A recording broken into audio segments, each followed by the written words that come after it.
Բարձր դատարան ըստ էության պարոն Օրբելյանի կողմից ներկայացված միջնորդությանը ես ևս ծանոթացա բանավոր ներկայացվող հիմնավորումների շրջանակում պայմանականորեն եթե դատարանը թույլ տար դիրքորոշումներ ներկայացնել նաև այս միջնորդության վերաբերյալ դիմող կողմի ներկայացուցիչներին ես օրինակ իմ անհամաձայնությունը կարտահայտեի նշվածի վերաբերյալ քանի որ ես ինքս ունեմ համոզմունք, որ ես ներողություն եմ խնդրում իրավազորության վերաբերյալ մի հանգամանք է։ Աջան Իրավազորության վերաբերյալ հանգամանք է։ Չէ, դուք ոչ թե բովանդակային քննարկում։ Դուք անդրադառնում եք միջնորդությանը, կարծես որ մի փոքր խոսքից էր բովանդակային ասացիք անդրադառնամ։ Հենց եթե բովանդակային անդրադառնայի,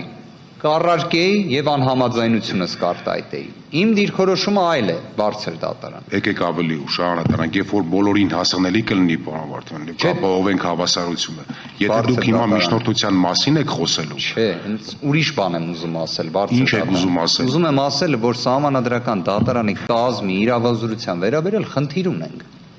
Դա է ասածս։ Բացի պարոն Օրբելյանի ներկայացրած հիմնավորումը ինձ համար ընդունելի չի։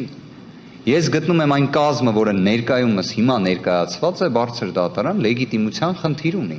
Եվ այդ լեգիտիմության խնդրի հետ կապված հանգամանքն եմ ուզում ընդգծել։ Այսինքն նոր բանի մասին եք ուզում ասել, նոր հանգամանքի մասին։ Որովհետև ինչպես բարձր դատարանը նշեց, նախքան դատաքննության անցնելը, զեկուցողը, որ նշի, թե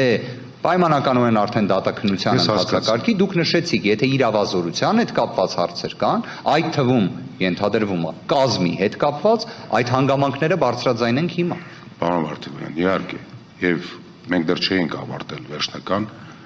ինձ թվաց դուք նախորդ միջնորդության մասին առնչվող ինչ-որ տեղեկություն ունեք դատարանին հայտնելու, բայց ես կուզեմ մի հատ հիմա հասկանանք այդ միջնորդության քննարկման կարգի հետ կապված ինչ որոշում եք կայացնում դատարանը,